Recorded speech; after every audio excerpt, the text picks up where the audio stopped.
Hello बच्चों, आज हम वेक्टर का थर्ड लेक्चर स्टार्ट करते हैं आपके लिए। इसके पहले हम लोग ने वेक्टर क्या है, representations of vector and multiplication of A vector by real number and फिर सब्ट्रैक्शंस एंड एडिशंस पढ़े थे बाय द ट्रायंगुलर मेथड। अब हम लोग ये समझेंगे अच्छे से कि वेक्टर का पैरेललोग्राम मेथड से कैसे हम किसी वेक्टर का रिजल्टेंट फाइंड कर सकते हैं। रिजल्टेंट मींस दो वेक्टर्स जब जुड़ेंगे तो उनका टोटल क्या होगा, दैट इज द रिजल्टेंट। तो इसमें एक होता है पैरेललोग्राम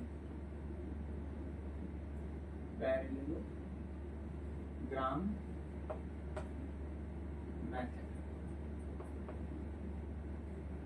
पैरेललोग्राम मेथड क्या कहता है?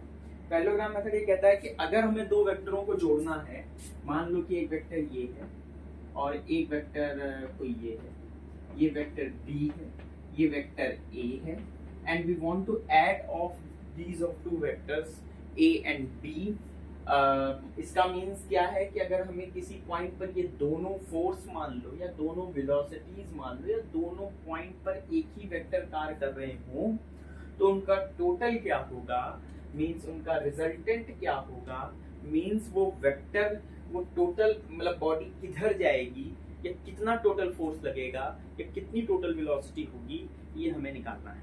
ठीक है, तो इसका हम लोग एक पैरेललोग्राम मेथड देखते हैं। पैरेललोग्राम मेथड में क्या करते हैं, सिंपल एक हमें पैरेललोग्राम बनाना है। इसका मतलब यही होगा, तो पहले हम एक वेक्टर A बना लेते हैं ऐसे, फिर दोनों की टेल को मिलाते हुए बिना डायरेक्शन में बदले हुए B बना लेते हैं ऐसे। This is B and this is A। अब हमें क्या करना है, इन्हीं A और B वेक्टर से एक हमें पैरेललोग्राम खींचना है। पैरेललोग्राम खींचना आसान है, A से B के हेड से A के पैरेलल एक लाइन खींच लो ऐसे, और A के हेड से B के पैरेलल एक लाइन खींच लो, क्योंकि आमने सामने की लाइन पैरेलल होती है ऐसे। ठीक है, तो क्या ये एक पैरेललोग्राम है? हाँ है। अब ये जो पैरेललोग्राम बनेगा, इस पैरेललोग्राम का जो टेल होगा, जहां से स्टार्ट हुए थे दोनों वेक्टर, उससे अगर हमें डायगोनल पास हो, इससे दोनों का जो टेल होगा उससे जो डायगोनल पास होगा वो दोनों का रिजल्टेंट देगा। इसका मतलब हमको A प्लस B देगा। मतलब अगर हमें A प्लस B निकालना है तो हम A और B बना लेंगे बिना डायरेक्शन में बदले, और फिर हम उससे एक पैरेललोग्राम बनाएंगे। पैरेललोग्राम बनाने के बाद दोनों के टेल को, दोनों के जो टेल है उससे एक डायगोनल जो पास होगा वो हमें दोनों वेक्टरों का रिजल्टेंट, परिणामी या रिजल्टेंट भी इसको बोलते हैं, परिणामी बोलते हैं, या फिर टोटल भी कह सकते हैं। मतलब दोनों का एडिशन भी यूज कर सकते हैं, कोई दिक्कत वाली बात नहीं। इस तरह से हम दो वेक्टरों का जोड़ेंगे पैरेललोग्राम मेथड से। हमें लगता है ये एकदम क्लियर होगा। अच्छा, एक और जल्दी से बना लेते हैं, फिर उसके बाद हम लोग आगे बढ़ते हैं। सपोज करो मान के चलो एक एग्जाम्पल के तौर पे ऐसे कर लेते हैं, एक मेथड बना लेते हैं। थोड़ा सा लेंथी से लग सकता है बट ठीक है, फिर से ट्राई करते हैं। मान लो y बराबर हमें जोड़ना है A plus B plus C by parallelogram method. तो जब भी हम पैरेललोग्राम मेथड से A plus B plus C तीनों को जोड़ेंगे तो ये थोड़ा सा टिपिकल सा देखने में लगेगा कि पहले हम A और B से पैरेललोग्राम बनाएंगे, फिर उनका जो ऐड होगा उसको C के साथ पैरेललोग्राम बनाएंगे। जैसे मान लो कि एक वेक्टर इस दिशा में है A, एक वेक्टर इस दिशा में है B, और कोई एक वेक्टर इस दिशा में है C। देखते हैं बनता है क्या। ये तीन वेक्टर हैं ABC, किसी एक पॉइंट पे कार्य कर रहे हैं, तीन फोर्स एक पॉइंट पे कार्य कर रहे हैं। रिजल्टेंट क्या होगा, यानी टोटल क्या होगा, यानी बॉडी कहाँ जाएगी, किधर बॉडी जाएगी, ये अगर हमें फाइंड करना है तो हम कैसे करेंगे। पहले A का जैसे का तैसा बना लेंगे, बना लिया बिना लेंथ में चेंज किए। फिर हम B बनाएंगे, इसी से दोनों के टेल को मिलाते हुए B बना लेंगे। देखो B बना लिया कि नहीं, देखो ध्यान से। फिर हम क्या करेंगे बताओ जल्दी से, फिर हम इन दोनों से क्या खींचेंगे, पैरेललोग्राम। क्या खींचेंगे, पैरेललोग्राम। कैसे खींचेंगे, इसके समांतर यहाँ से पैरेलल लाइन खींचेंगे, यहाँ से इसके एक पैरेलल लाइन खींचेंगे, ये एक पैरेललोग्राम बन गया। अब ये दोनों का जो टेल है उसको अगर हम इससे मिला दें, ये डायगोनल जो होगा ये हमको क्या देगा, ये हमको देगा r, यानी हमको ये देगा a प्लस। क्लियर? अब हमें क्या करना है, c खींचना है यहाँ से। अब ध्यान ये देना है कि ये जो खींचेंगे c, वो भी इसी डायरेक्शन के साथ खींचेंगे दोनों के टेल को। जैसे ये एक नया वेक्टर समझो, ये क्या है, नया वेक्टर समझो r। अब हमें करना है r प्लस c, तो r तो ये हुआ ना, तो अगर हम अलग से खींचे थोड़ा सा घिच नहीं होगा, तो आप लोग उसी में बना सकते हैं कि ये r है, देखो एकदम जैसे कि तैसा बना दिए r है, और ये है c, ये है c, and r plus c कैसे जोड़ेंगे, फिर से वही काम, ये क्या बनाएंगे, पैरेललोग्राम। पैरेललोग्राम ऐसे बना लो, बन गया। पैरेललोग्राम बनाने के बाद दोनों के जो टेल होगा उसको मिलाती हुई जो डायगोनल खींचेंगे, तो ये हमको देगा टोटल रिजल्ट। टोटल यानी a plus b plus c। इस तरह से हमें आपको डायग्राम खींचना तो अच्छे से आ गया होगा कि कैसे हमें रिजल्टेंट निकालना है। अब पैरेललोग्राम मेथड से हम लोग टोटल रिजल्टेंट भी फाइंड कर सकते हैं, देखते हैं, ट्राई करते हैं। आई होप ये क्लियर होगा। अच्छे से कॉपी पे फिगर बना लीजिएगा, नोट कर लीजिए, आगे देखिए।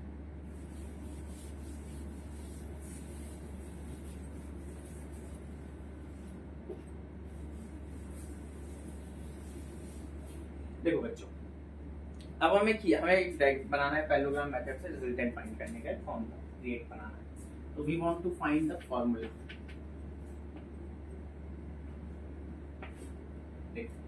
सपोज करो कि हमारे पास दो वेक्टर हैं, एक वेक्टर a है इस दिशा में, एक वेक्टर b है इस दिशा में।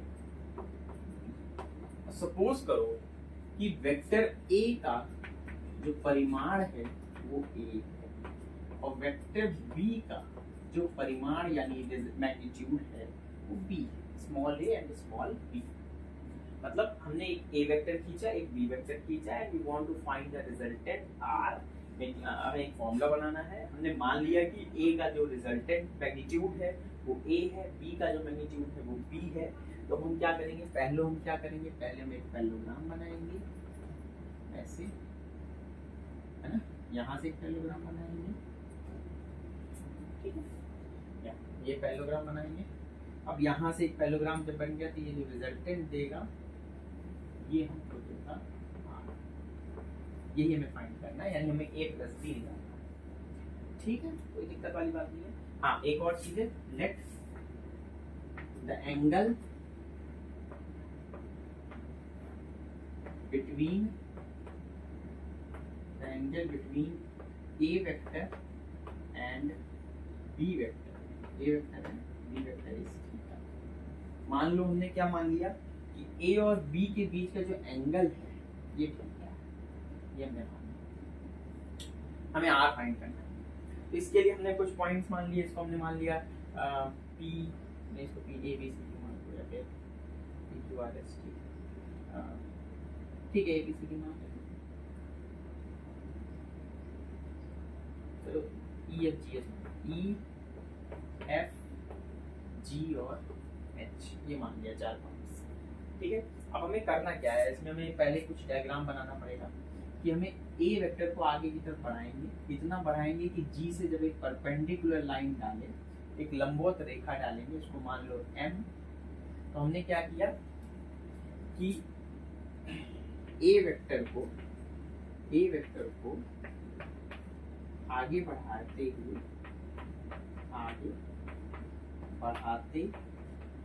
हुए पॉइंट G से एक परपेंडिकुलर मतलब लंबवत रेखा, परपेंडिकुलर लाइन GM खींचते हैं, ठीक है। मतलब हमने G से एक लंबवत रेखा खींच दी है। तो अगर ये, क्योंकि ये और ये पैरेलल है, तो ये और ये एंगल भी सेम होगा, ये भी एंगल क्या होगा, ठीक है, कोई दिक्कत वाली बात नहीं। अब अगर हम ध्यान से देखें कि ट्रायंगल GFH GFM में, ट्रायंगल किसमें, GFM, ये ट्रायंगल है। ये कैसा ट्रायंगल है, राइट एंगल ट्रायंगल है। अच्छा, राइट एंगल ट्रायंगल में अगर ये थीटा है और चूंकि हमने इसको लेंथ A मान लिया है और इसकी लेंथ हमने क्या माना है, B, ये भी B होगा कि नहीं, क्लियर है। अच्छा, इसमें अब हम साइन थीटा अगर लगाएं, क्या लगाएं, साइन थीटा। साइन थीटा बराबर परपेंडिकुलर अपॉन हाइपोटेन्यूज, यानी लंब बटे कर्ण, परपेंडिकुलर है GM और हाइपोटेन्यूज है GF। परपेंडिकुलर है GM की वैल्यू में फाइंड करनी है और GF है B। GM क्या हो जाएगा, GM हो जाएगा B साइन थीटा, क्लियर। इसको डाल दो इक्वेशन। इसी तरह से इसी में ही अगर हम cos थीटा लगाएं, cos थीटा बराबर बोलो क्या होगा, cos थीटा बराबर होगा बेस अपॉन हाइपोटेन्यूज या आधार बटे कर्ण। तो बेस है FM बटे कर्ण है यानी हाइपोटेन्यूज है GF। FM में कितना है निकालना है और GF कितना है B। तो FM कितना आ जाएगा, B sine theta, B sine theta. मिटा दे ऊपर, आप नोट कर देना, ठीक है। पॉज करके वीडियो आगे बढ़ते हैं।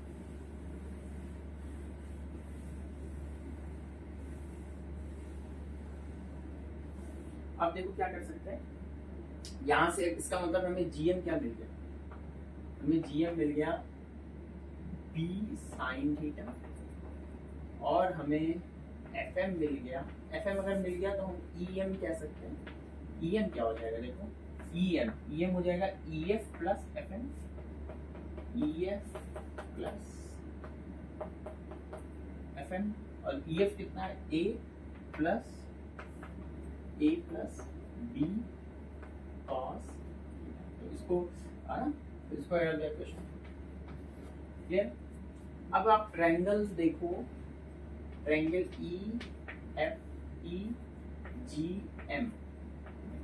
EGM कैसा ट्रायंगल है, EGM कैसा ट्रायंगल है, EGM ट्रायंगल है एक राइट एंगल ट्रायंगल। इसमें R उसका ये लेंथ है, रिजल्टेंट उसका जो मैग्नीट्यूड होगा R का, वो R जो है वो उसका मैग्नीट्यूड है यानी उसकी लेंथ है। ये हाइपोटेन्यूज हो जाएगा, ये परपेंडिकुलर हो जाएगा और ये बेस हो जाएगा। और पाइथागोरस थ्योरम से यूजिंग पाइथागोरस थ्योरम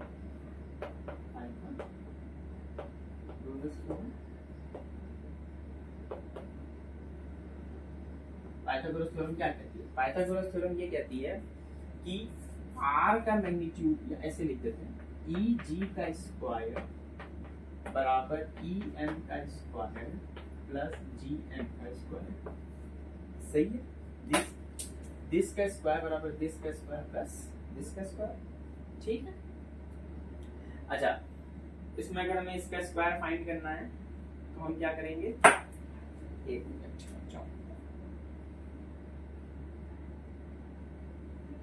अगर हमें इसका स्क्वायर फाइंड करना है तो बस सिंपल है, तो आ गया होगा EG का स्क्वायर कितना है, R का मैग्नीट्यूड का स्क्वायर बराबर ये है, देखो EM है A plus B cos theta का होल स्क्वायर प्लस GM है B साइन थीटा का होल। इसको ओपन करोगे तो A square plus B square cos square theta plus 2AB cos theta plus B square sine square theta, ठीक। अब यहाँ पे देखो ये पॉइंट और इसमें देखो B स्क्वायर कॉमन ले लो तो cos square theta plus sine square theta वो तो 1 हो जाएगा, तो आएगा क्या, इसको मिलाएंगे तो B स्क्वायर बचेगा plus B square plus 2AB cos theta and that is R के मैग्नीट्यूड स्क्वायर। तो R का मैग्नीट्यूड कितना आ जाएगा, under root A square plus B square plus 2AB cos theta. Very nice formula we get here, and we can find any resultant value या total भाई अगर हमें ए की मैग्नीट्यूड और बी की वैल्यू पता है और दोनों के बीच के एंगल पता है तो हम आसानी से, एकदम आसानी से रिजल्टेंट यानी टोटल दो वेक्टरों का निकाल सकते हैं।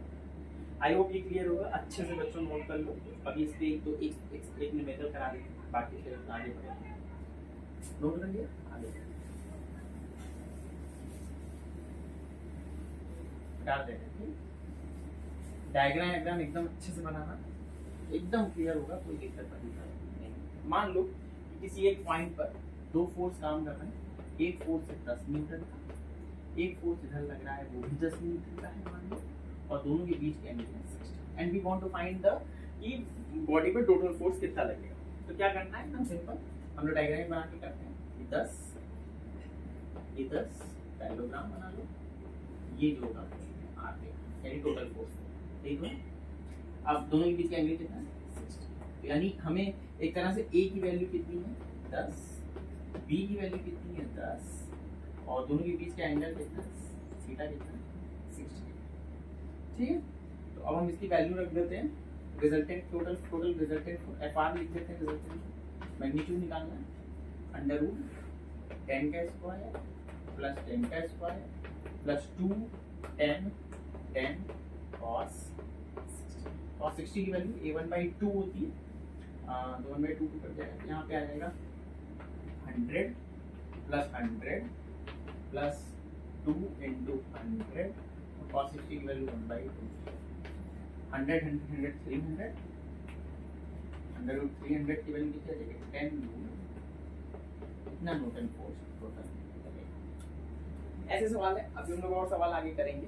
फिलहाल आपके लिए एक सवाल बस ये बताने के लिए था कि इस जब ये हम निकालते हैं तो इससे हम कैसे कोई क्वेश्चन इजीली फाइंड कर सकते हैं। अभी हम लोग आगे कंपोनेंट मेथड जो पढ़ेंगे वहां से भी चीजें थोड़ी समझ आती हैं। अच्छा, एक चीज और ध्यान रखनी है कि अगर एकदम सिंपल, मतलब वो आगे बार बार यूज होगा कि अगर दो वेक्टर हैं, मान लो एक वेक्टर ए है और वेक्टर बी है और दोनों एक दूसरे के परपेंडिकुलर है 90 डिग्री, तो हमको सीधा इसका जो रिजल्टेंट आएगा वो under root A square plus B square.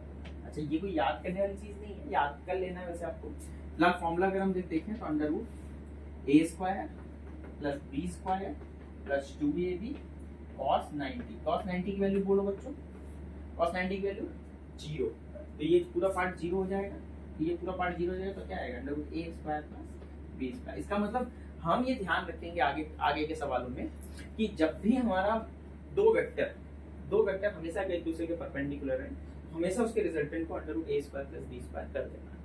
इसमें फिर ज्यादा विचार नहीं करना है कि अब ये सब करें, बार बार नहीं करेंगे ना हम लोग।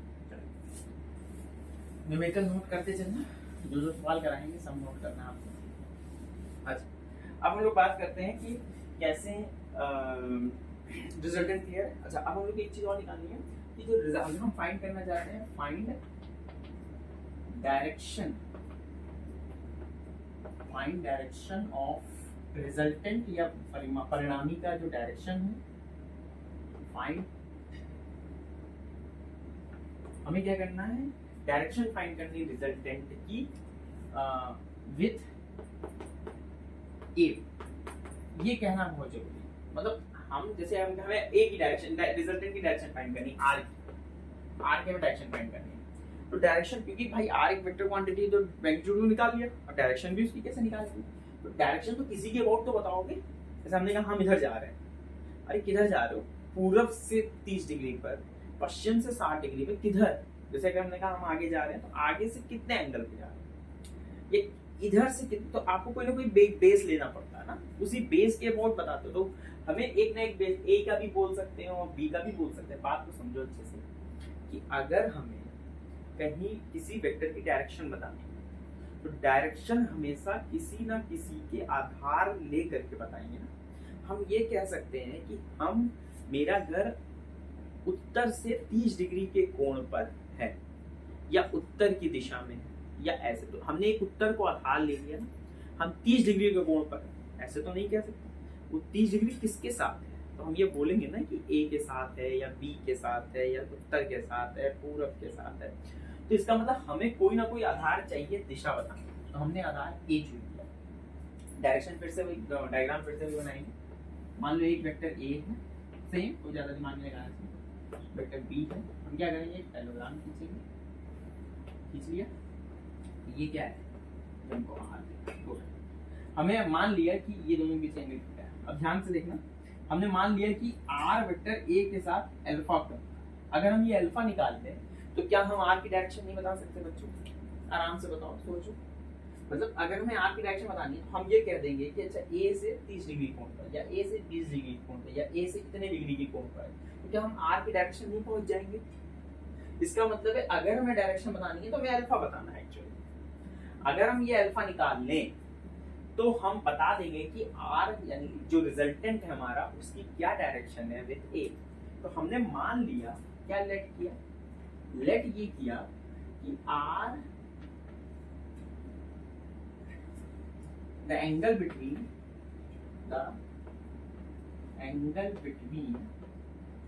r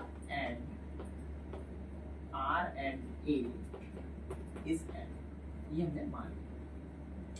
अगर हमें अल्फा बता दें तो हम इसकी डायरेक्शन इजीली फाइंड कर सकते हैं, इसमें कोई संदेह नहीं। यहाँ से हम क्या करेंगे, एक लाइन खींचेंगे परपेंडिकुलर लाइन, ये भी थीटा होगा, ये b है, ये a है, ये b sin थीटा पहले कर चुके हैं, ये b sin थीटा है, ये ये b cos थीटा है, ये पूरी लेंथ हो गई, क्या हो गई, ये हो गई a plus b cos theta, और ये लेंथ हो गई a, ये है e, ये है f, ये है g, ये है h, ये है ना।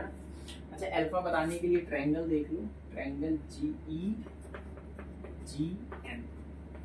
ट्रायंगल EGM में, EGM में tan अल्फा हम बताना है। मान लो tan अल्फा हम निकाल, कहीं कहीं tan अल्फा, कहीं कहीं cos अल्फा, जैसे भी डायरेक्शन था tan अल्फा बता दें, या फिर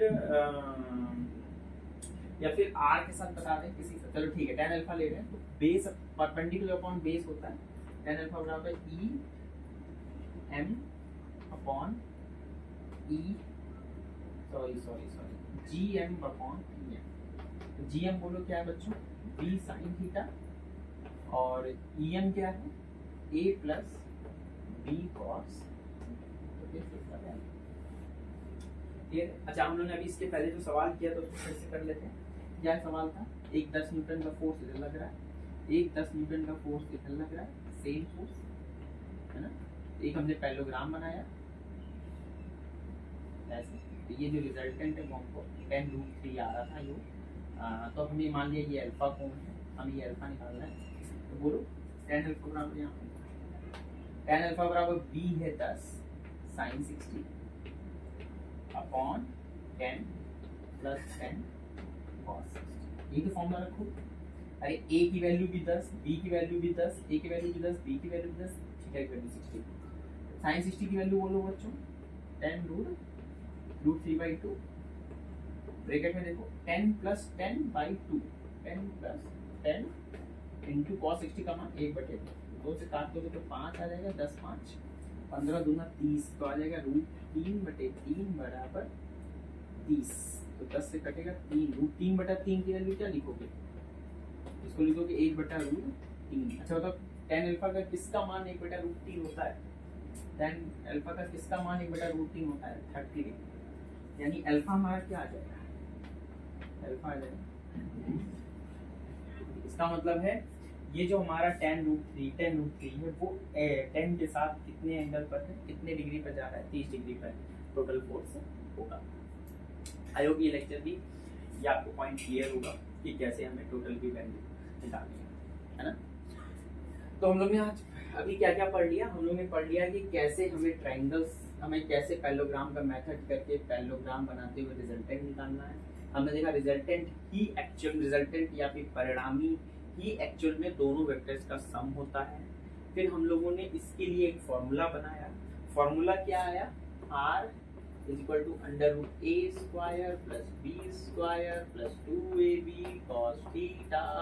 हमें लगता है ये आप याद कर सकते हो, इसमें कोई दिक्कत नहीं। एक फॉर्मूला ये याद करना है, एक फॉर्मूला ये याद करना है, बस बाकी आप फॉर्मूले बना सकते हो, इसमें कोई समस्या नहीं है। क्लियर है?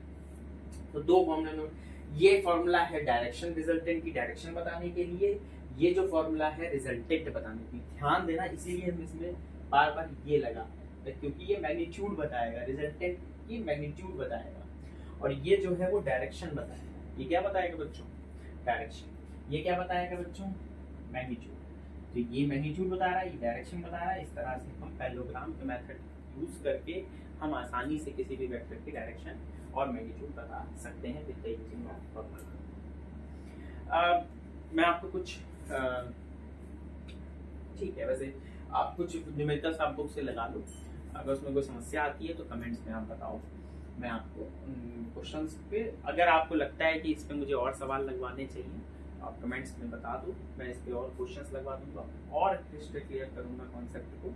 आई होप बाकी ये वीडियो क्लियर होगा आपको, कॉन्सेप्ट एकदम क्लियर होगा। हमने अल्फा क्या लिया है, थीटा क्या लिया है, ए क्या है, बी क्या है, each and every point clear होगा। बाकी कोई भी समस्या आती है, कुछ भी आपको लगता है कि नहीं सर ऐसा होना चाहिए, प्लीज़ प्लीज़ प्लीज़ प्लीज़ आप इसको कमेंट में आप बताओ। और अगर अच्छा लग रहा है तो प्लीज़ आप हमारे चैनल को सब्सक्राइब करो, ताकि ज़्यादातर लोगों के पास ये वीडियो पहुंच सके और वो इस वीडियो का फायदा उठा सके, और मुझे भी थोड़ा सा मोटिवेशन मिले कि मुझे और वीडियो बनानी चाहिए और कुछ अच्छा करना चाहिए। वैसे तो कुछ अच्छा ही करेंगे मिलकर, और एक बेहतर कॉन्सेप्ट की ओर हम लोग आगे बढ़ते चलेंगे। ओके, बाय मित्रों, बेस्ट ऑफ लक।